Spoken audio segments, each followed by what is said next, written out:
Com tudo que eu sou, com tudo que eu tenho, eu quero louvar o meu Senhor. Eu quero ser mordomo fiel. Eu quero ser mordomo fiel. Farei do meu. Olá, mais uma vez queremos agradecer a sua presença. Boa tarde.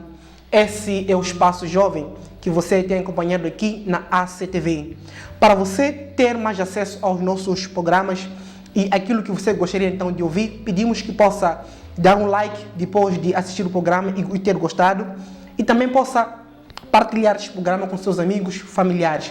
E não esqueça de deixar aí o seu comentário nas mensagens, se você assim o preferir fazer. E temos lido aqui várias mensagens. Temos nosso amigo Jacob, a nossa irmã Nelsa Mulidios, que iremos até responder a questão que ela colocou no programa passado, neste programa de hoje. Que Deus possa lhe abençoar. Queremos lhe convidar para fazer uma pequena oração. Oremos. Querido Deus e Pai que habita nos céus, pedimos a sua presença no programa de hoje, que o Senhor possa nos abençoar, em nome de Jesus. Amém.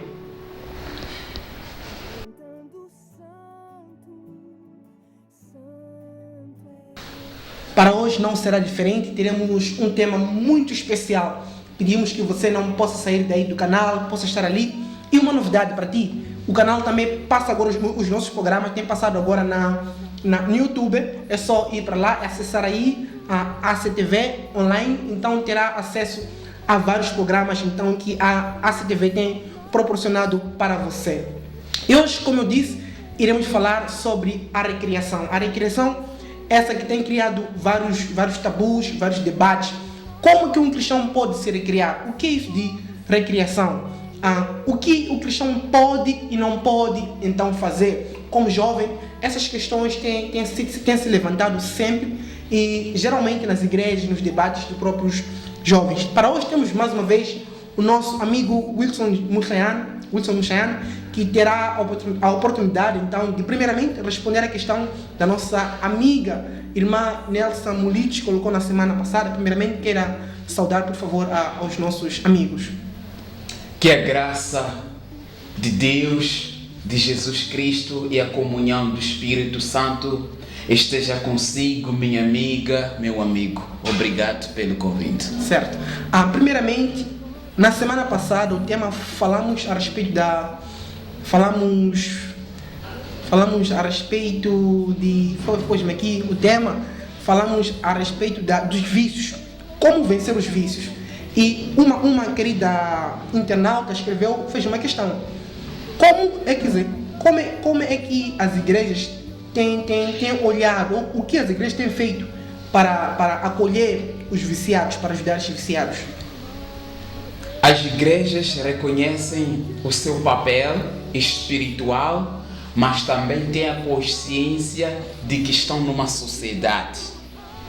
Em primeira instância, eles têm criado ministérios de orientação para pessoas com estas dificuldades, com esses vícios, essas manias. E um dos ministérios que as igrejas têm desenvolvido é o Ministério dos Jovens. É lá no Ministério dos Jovens onde os líderes vão fazer o acompanhamento dos jovens. O acompanhamento espiritual, físico e emocional.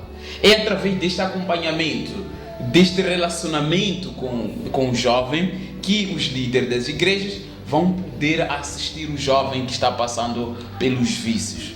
E essas são algumas coisas que as igrejas têm feito, mas também recomendam, quando vê que está longe das suas capacidades, recomendam para os profissionais de saúde, claro, com um acompanhamento espiritual ali. E o acompanhamento deve ser um acompanhamento com os profissionais de saúde cristão, talvez no processo de tratamento, para não haver aqui uma dissonância doutrinária. Então é exatamente isso que as igrejas têm feito. Muito obrigado. Esperamos que a nossa querida amiga, a irmã Nelsa Mulidios, tenha então tomado já esta resposta e possa lhe ajudar. e que possa também compartilhar com outras pessoas a mesma resposta, para que possamos todos nós crescer e termos conhecimento deste assunto. E para hoje pedimos que possa conceitualizar o que seria a recriação. É interessante porque um dos pioneiros é considerado um dos pais da filosofia moderna. Está lá o Kant, mas o Bacon principalmente ele é reconhecido por causa do seu método histórico indutivo que ele vai apresentar ali à comunidade científica. E ele escrevendo sobre os males da sociedade, ele medita sobre os problemas que a sociedade tem feito. E ele diz: uma das coisas que a sociedade pode fazer para espairecer dos seus problemas é exatamente o divertimento. Então ele vai filosofando sobre o divertimento. Defino a recriação como refazer aquilo que você tem feito, fazer de uma outra maneira, mudar a rotina. Isso que é recriação. Okay, muito bem. Quais são os princípios que regem a recriação? Teologicamente falando, na Bíblia nós encontramos alguns princípios. Permitam-me abrir o livro de Filipenses 4, versos 8. Quando abrimos a palavra de Deus em Filipenses 4, versos 8, meu amigo, minha amiga, lá nós lemos: tudo que é puro, tudo que é amável, tudo que é honesto, tudo que tem boa fama, se algum louvor, se alguma virtude, nisso pensai. Também encontramos o texto de Mateus. Quando abrimos a palavra de Deus em Mateus 22, versos 37, lá lemos: respondeu-lhe Jesus: amarás o Senhor teu Deus de todo o teu coração, de toda a tua alma e de todo o teu entendimento. Aqui nós encontramos o princípio de compromisso total com Deus. Antes de fazermos qualquer tipo de recriação, de divertimento, o cristão deve compreender a ênfase da natureza espiritual. Todo tipo de recriação deve nos levar a compreender que Deus está ali e que Deus tem que ser a origem de toda a recriação. Então, o princípio de compromisso total de Deus vai definir que tipo de recriação nós podemos fazer. Este é o primeiro princípio. Segundo, nós encontramos o princípio da pureza. Isso está respaldado no livro de Colossenses 3, versos 1. E lá nós encontramos: agora que estás ressuscitado com Cristo, buscai as coisas de onde Cristo está assentado da destra de Deus. Buscai as coisas de cima e não as de baixo. Aí nós encontramos que a pureza deve fazer parte de um cristão. Logo, qualquer tipo de divertimento e recreação deve ter em conta a pureza bíblica.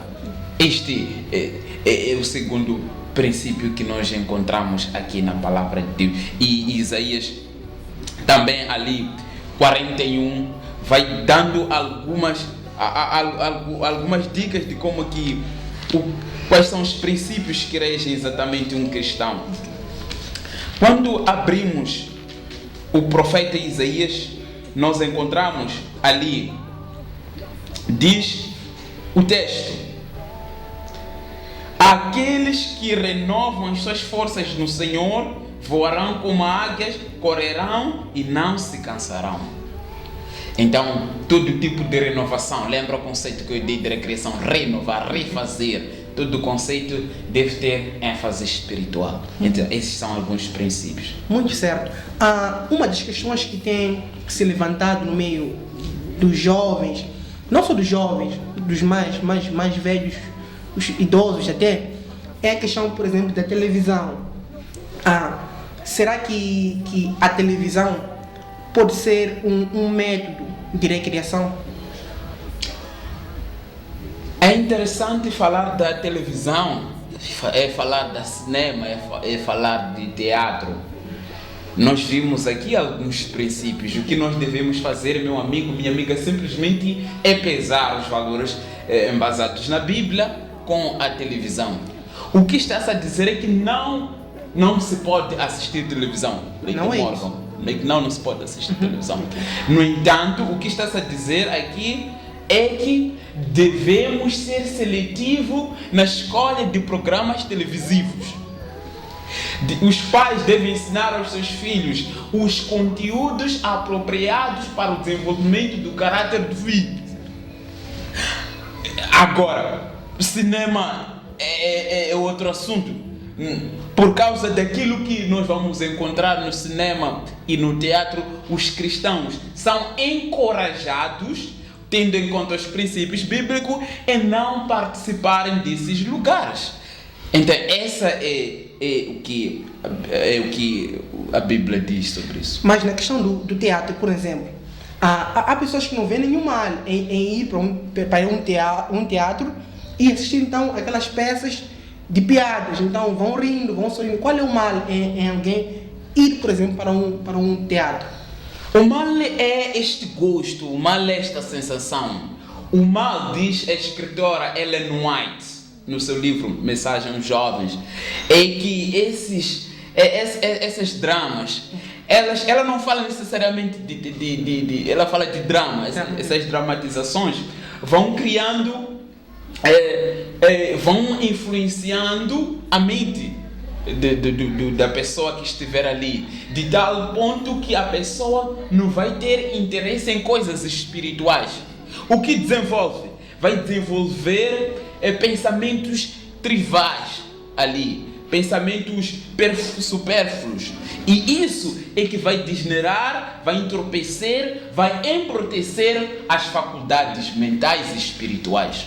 Tá certo. Então o conselho seria desencorajar para ir nesses lugares. Então acho que o nosso querido jovem está acompanhando.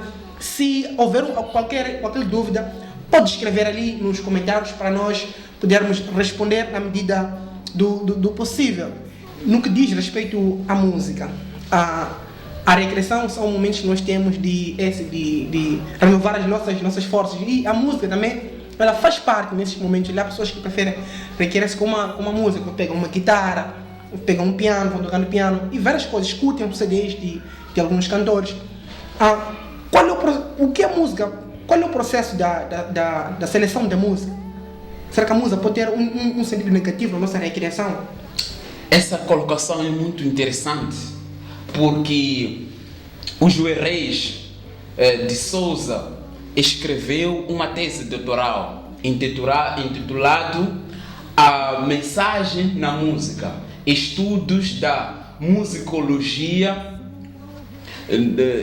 sobre os cânticos adventistas do sétimo dia. Então ele vai trabalhando com a questão da música, o sentido da música na mensagem. E ele chega a dizer que a música ela deve exaltar os atos de Deus, proclamar os atos de Deus e também exprimir os anseios humanos para com Deus. É um desabafo de um homem para com Deus. Nós encontramos os salmos, é um exemplo. E Ellen White, no seu livro A Música e os seus Efeitos, ela diz que a música deve subjugar as paixões vis e exaltar a consciência doxológica com Deus e refinar o nosso caráter. Então as músicas devem ter essas características, devem ser seletivas. Agora, me perguntar se nós podemos escutar música romântica, se nós podemos escutar músicas populares, que tipo de música nós devemos escutar? Nós devemos pesar pelos princípios.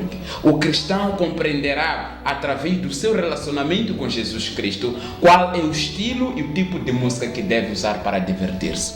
Okay. Muito certo. Não foi muito concreto. Na mesma questão da música, seria errado um cristão um cristão, alguém que já entregou a sua vida a Jesus Cristo, ele escutar músicas, vamos por rock. Ok.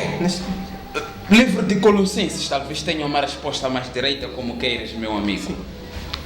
Quando abrimos a palavra de Deus, nós encontramos uma coisa interessante ali. No livro de Colossenses, capítulo 3, versos 15 e 16. E lá nós lemos: seja a paz de Cristo o árbitro em vosso coração, a qual também fostes chamados de um só corpo, e sede agradecidos no Senhor. Habite ricamente em vós a palavra de Cristo, instruí-vos e aconselhai-vos mutuamente em toda a sabedoria, louvando a Deus com salmos, hinos e cânticos espirituais, com gratidão em vosso coração. Aqui está enfatizando a natureza espiritual.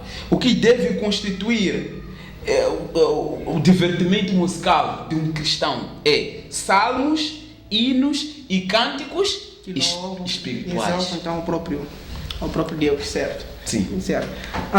Vamos a um breve intervalo para darmos continuidade com o nosso programa e voltamos ao nosso querido jovem que está nos acompanhando, nosso querido amigo. Pedimos para que não saia do lugar, não saia de onde você estiver, mas iremos voltar dentro em breve. Vamos para um breve intervalo. Olhando a leste, eu vejo uma... Voltamos depois de um breve intervalo. Querido amigo Wilson, há pessoas, jovens, adultos, que gostam de ler, têm o hábito, desenvolveram o hábito a paixão pela leitura. Será que também podemos ter alguns cuidados quanto ao estilo de literatura que nós devemos então ler? Leitura sempre é bom. Certo. Quem lê muito compreende melhor, é naturalmente educado, diz um provérbio chinês. No entanto, devemos ter cuidado com o tipo de leitura que nós vamos desenvolvendo.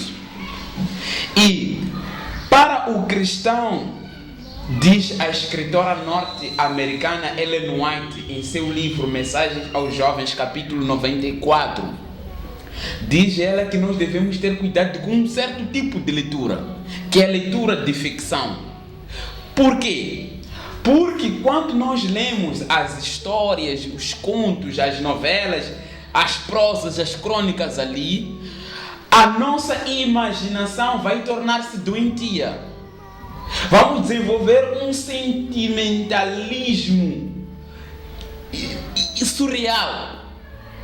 E o que vai acontecer ali? Nós vamos ter dificuldade para resolver problemas práticos da vida.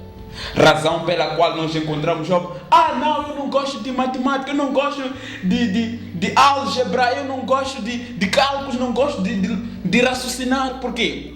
Porque foram enfeitiçados por esse tipo de leituras.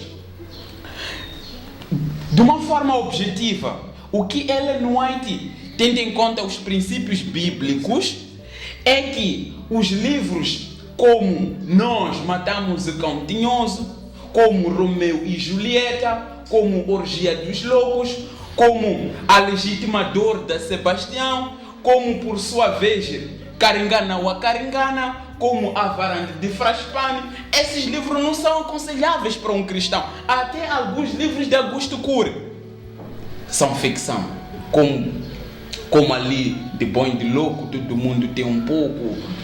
A Revolução dos Anônimos, por exemplo, não são livros aconselháveis para um cristão, porque o ser humano, o cristão, ao ler, vai ter dificuldade de relacionar aquilo com a vida prática. Nós encontramos, por exemplo, estão aí a andar e o jovem vê uma moça mal vestida e ele já abre o seu backstage. Ali, a sua mente torna-se, a janela já abre e o que acontece? Ele começa a entrar num processo de estupro psicológico. Vai desenvolvendo o quê? Vai projetando a mulher e vai fazendo qualquer coisa que não tem nada a ver, desenvolvendo pensamentos impuros. Por quê? Porque a pessoa vive na imaginação. Não é possível ler o livro, o sétimo juramento de Paulina Chiziane e não ter vontade de praticar relações sexuais. Então, por causa disso, esses livros não são aconselháveis. Muito bem, então percebemos aqui, e é claro que devemos também ser seletivos. Sim. No tipo de literatura que nós vamos, então. E a escritora, no livro Fundamentos sobre a Educação, diz que a Bíblia é um dos bons livros. Tem Bíblia, tem outros livros Cristãos. Não só cristãos, podem ter de ser didático, científico, mas que trazem um conteúdo real. Prático. Que ajuda no crescimento intelectual, então, da nossa... Por exemplo, tem jogos de xadrez, aliás, eu ressalvo, tem jogos de lógica, tem palavras cruzadas, são algumas coisas que a pessoa pode fazer para poder desenvolver o seu coeficiente de inteligência. Muito certo, acho que nosso querido amigo está acompanhando o programa, está vendo que o programa está muito bom, e deixe seu comentário, então não deixe isso passar. Quanto às danças, dança é uma questão que os jovens cristãos têm se deparado, porque há religiões que dança-se mesmo no culto, por ali, mas algumas religiões são mais reservadas e não há essas questões de dança. E quando agora os jovens vão para uma festa, chegam na festa e vêm todo aquele ambiente e não podem dançar, primeiramente já não sabem dançar, não aprenderam a dançar, segundo porque entre aspas, a igreja, como assim muitos têm dito, proíbe com que os jovens possam dançar. Será que a dança tem algo de errado? Primeiro devemos entender o que é a dança. Certo. A dança é uma expressão espontânea de um estado de felicidade. Certo. E quando nós abrimos a palavra de Deus no livro de Êxodo 15, versos 20 a 21, nós encontramos: a profetisa Miriam, irmã de Arão, tomou um tamborim e todas as mulheres saíram atrás dela com tambores e com danças. E Miriam lhe respondeu: cantai ao Senhor, porque gloriosamente triunfou e precipitou no mar o cavalo e seu cavaleiro. Então a Bíblia fala também das danças. Das danças. Certo. Assim como o capítulo 6 de 2 Samuel diz que dançaram ali quando a Arca de Aliança estava sendo ali E nos Salmos também. Louvai Deus com tambores e tufi de dança. Dança revela uma manifestação espontânea do quê? De espírito de tranquilidade, de alegria. Agora, não se pode fazer um equivalente da dança bíblica com a dança contemporânea. Por quê? Por causa de algumas coisas que nós devemos ter em conta. Primeiro, a dança moderna ou contemporânea, ela não é exatamente uma manifestação, uma expressão de alegria, mas ela cria um estado de alegria ou de comportamento que o cantor ou animador pretende alcançar. Então, você não dança porque está feliz, mas você é criado uma felicidade, é criado alguma coisa para ali. Segundo, as danças bíblicas que são referidas aqui demonstram sentimentos de louvor, gratidão a Deus e alegria, assim como nós vimos. Mas as danças contemporâneas manifestam sentimentos de excitação, luxúria e sensualidade ali. Então os sentimentos já não são os mesmos. E o terceiro ponto é que as danças contemporâneas estão acompanhadas. Quem faz isso está acompanhado do quê? De mensagens subliminares de bebida, de álcool, de sexualidade. Outro pormenor é que elas legitimam uma proximidade física, de tal modo que você sente que são elevados os seus sentimentos a satisfazer-se sexualmente, e você pensa, e esse convite é mais prazeroso, entre aspas, do que numa relação conjugal. Vão despertando isso. E outra coisa em que a natureza dos movimentos da dança contemporânea são diametralmente diferentes com os tempos bíblicos. O que acontece? Eles faziam uma roda e começavam a saltitar. Essa era a dança de Davi, quando o Espírito Santo esteve então dança como o rei Davi. Mas neste caso não podemos dizer que a dança evoluiu? Falar de evolução, a evolução pode ser degressão, filosoficamente falando. É possível com que a dança evolui, mas na evolução de dança, no seu conteúdo, na sua natureza, no seu propósito elevado de objetivos, tenha degredido. Então, uma evolução pode implicar uma degradação. Compreende? Okay. Então, o que acontece aqui? Estamos a dizer que os movimentos vão estimulando uma marabenta, um girar apelativo, uma kizomba, uma dança convidativo. Qualquer tipo de dança, uma passada, você vai encontrar ali uns pormenores que não são aconselháveis. Que chamam a atenção e... Um striptease indireto. É um striptease indireto. Então, isso aqui que nós temos nas danças. E agora, dizer na igreja podemos dançar como fizeste referência. Bem, quando nós encontramos na Bíblia cenários de dança estão acontecendo fora do templo. Fora do tempo, certo. Não estão acontecendo dentro do templo, porque o Senhor está no seu santo templo, cala-se diante dele toda a terra.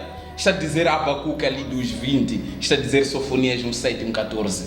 Nós devemos estar em silêncio na presença de Deus, porque estamos num lugar santo. Agora surge a pergunta, então nós podemos dançar fora?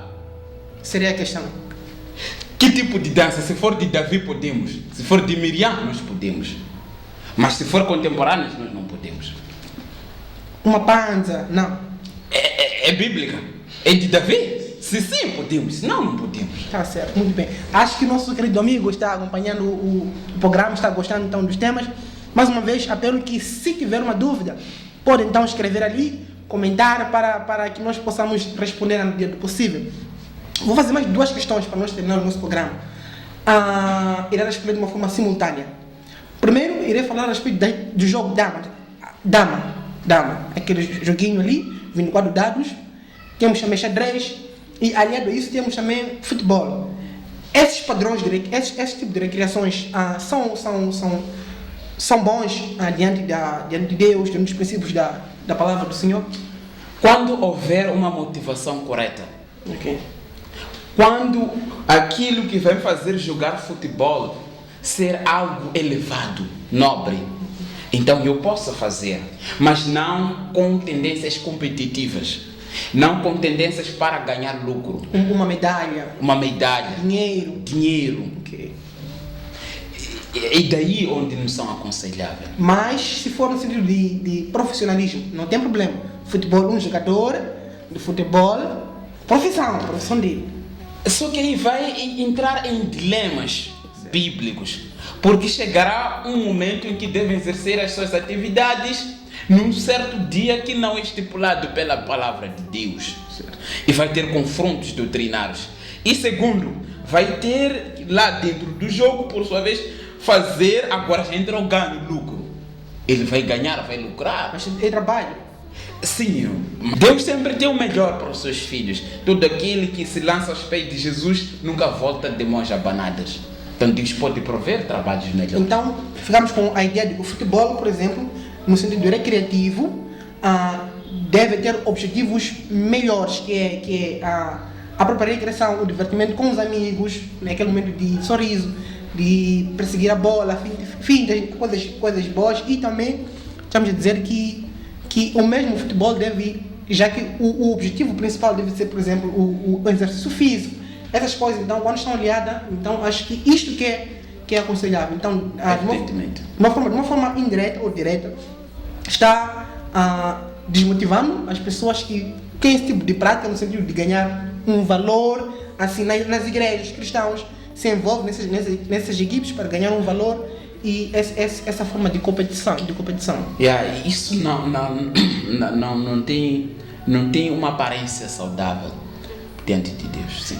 Wilson, em suma, como é que o jovem pode se divertir? Ellen White, Desejado de Todas as Nações, capítulo 7, intitulado Em Criança, mostra como que era a infância e a juventude de Jesus. Jesus como sendo o nosso modelo, então é natural com que nós também sigamos como que Jesus é divertido. E uma das coisas que Ellen White fala é que Jesus estava guiado no propósito de beneficiar as outras pessoas. O serviço é uma das coisas, um dos grandes, uma das coisas que nós podemos fazer para divertir-se. Nada é mais divertido, mais interessante do que ver o sorriso de alguém, do que ouvir um obrigado de alguém. Então, o serviço é importante. E a mesma escritora no livro Patriarca e Profetas, ali no capítulo 2, a criança, ela diz que o trabalho proporciona felicidade.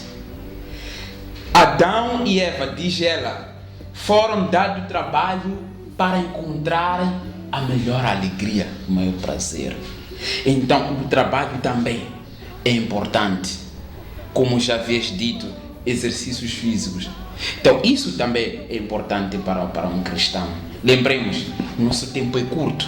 Salmos 90, versos 10 a 12. Okay. Então, devemos levar pessoas para Cristo. Levar pessoas para Cristo é o melhor divertimento. Muito bem. Querido amigo, jovem, o pai que nos acompanhou neste programa especial, se ainda não deixou o seu like, deixe o seu like, compartilhe este programa com seus amigos e os seus jovens para que possam melhor então entender a respeito da recriação.